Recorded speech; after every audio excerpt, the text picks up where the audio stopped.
What's up, guys? Welcome back to the channel. Today we are installing the heated visor cords onto my 2000 Yamaha SXR 700. So the main issue with this is the kit comes to where you could install it onto your battery.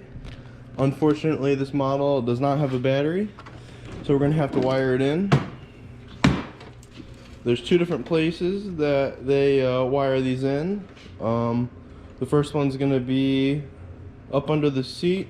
You can splice it into the tail light since the tail light's always on. And they also do it into the headlights. So we're going to go ahead and remove the cover. And under this cover there should be a blue wire for the headlights. We're going to go ahead and see if we can splice it in there. After some careful considerations here, we're going to go ahead. I've decided that I'm going to splice into my hand grips. So the hand grips on this sled are actually aftermarket. So I'm just going to go ahead and figure out which one of the wires coming up for the hand grips is a positive, negative. Then I am going to splice my wiring harness into this, and then just let my wire hang out right here. And that's how I'm going to do it here on this sled. I know other people tend to go into the headlight switch. So if you follow the button clicker, it's going to be this wire, and a lot of people splice into the blue wire on this, and then they ground it on the ground of the hand warmers. But I'm going to go ahead and just put them both into the hand warmers in case I have any issues. It'll just be really easy to track back. Alright, showing you the process on how I make sure I got the right wire to which connection is we just need to make sure we get to the red on the arc, the new cable onto the hot. So I went ahead and took the red prong and the black prong and I taped them into the connectors. See, there's one male and one female connector, so there's obviously going to be a difference. Easy to depict. Went ahead and put the voltmeter into DC voltage, and we're gonna go ahead and start up the sled, and whether this is positive or negative will tell me which direction the current is flowing through there, and it'll let me know which way I need to make adjustments to make this work correctly. Alright, after plugging this on, I actually read negative 4.5 volts, and that is actually not enough power to continuously run the heated shield.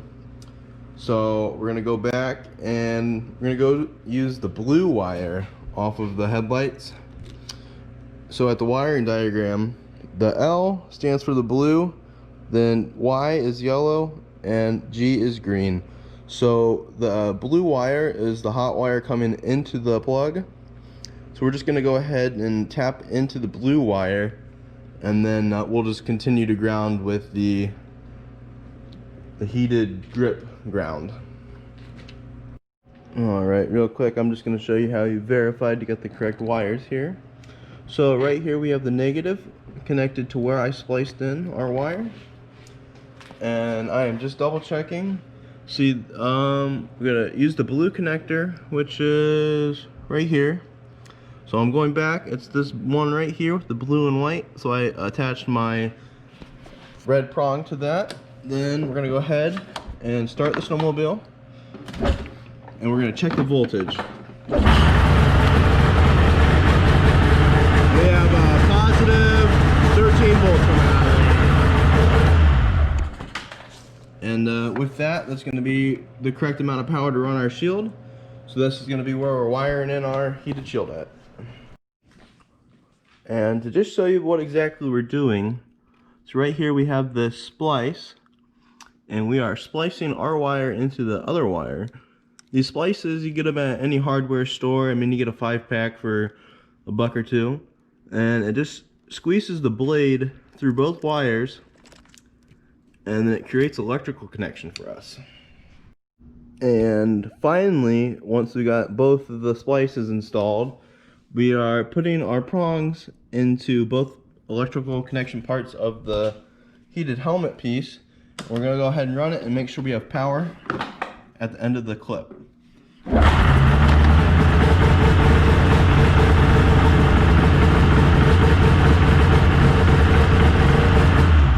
And then it just showed we had 13 volts running through there, so that is perfect. And to finish up with the heated harness, we're just gonna make sure we reconnect our grip warmers, and then we're gonna take some black electrical tape and wrap around all the splices we have up under our bars there. And then we'll put the bar pads back on and it is good to go. And this is gonna conclude the video on how you install the heated helmet switch into a sled without a battery.